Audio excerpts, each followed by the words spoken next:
My name is David Altmejd.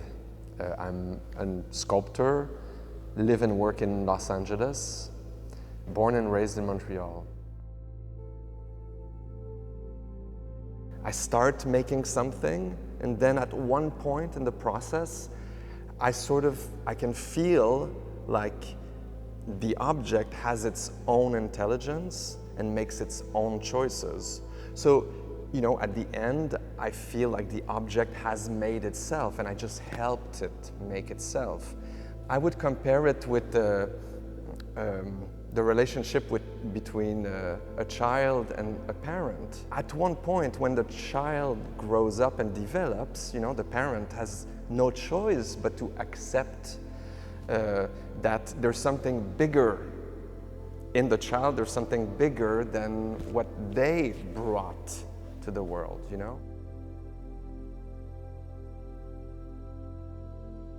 I've always been consciously or unconsciously trying to explore ways of generating energy with the sculpture.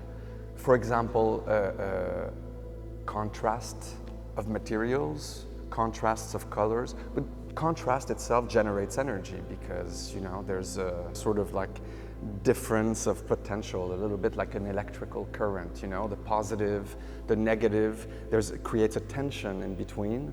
One way that sculpture can function like a body in a certain way is to suggest that it contains an infinite space. That's specific about the human body. The mind is infinite and the outside space is actually finite.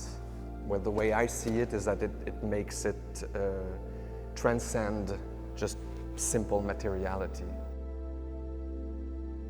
If an object contains holes, it makes it more lively in a sense because you can suggest that air is moving in and out. So there's a breathing, that light is entering or that darkness is coming out.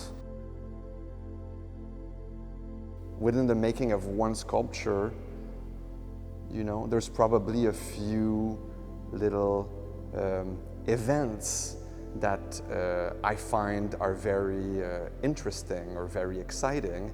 So usually that's the way it works. It's like every sculpture comes from the previous one.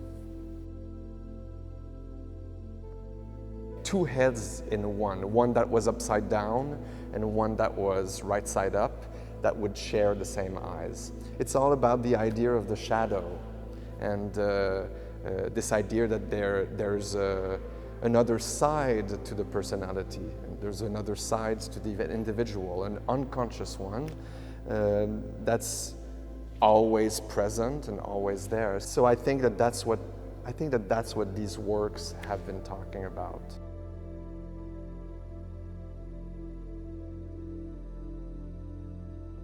I've been creating sculptures that are multiplying, but more and more and more and more. There's one piece in this show that's a 9 by 9 by 9.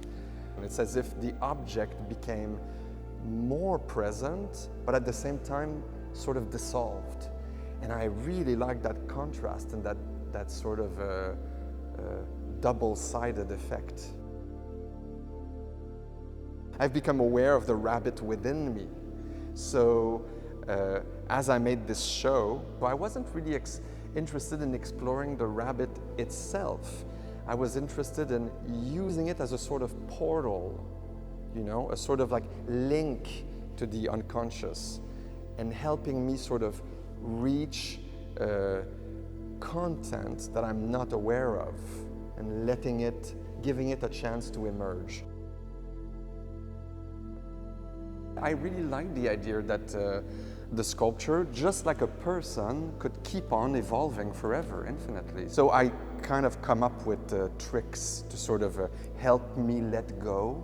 I glue little glass rhinestones at the end. That's like the final gesture.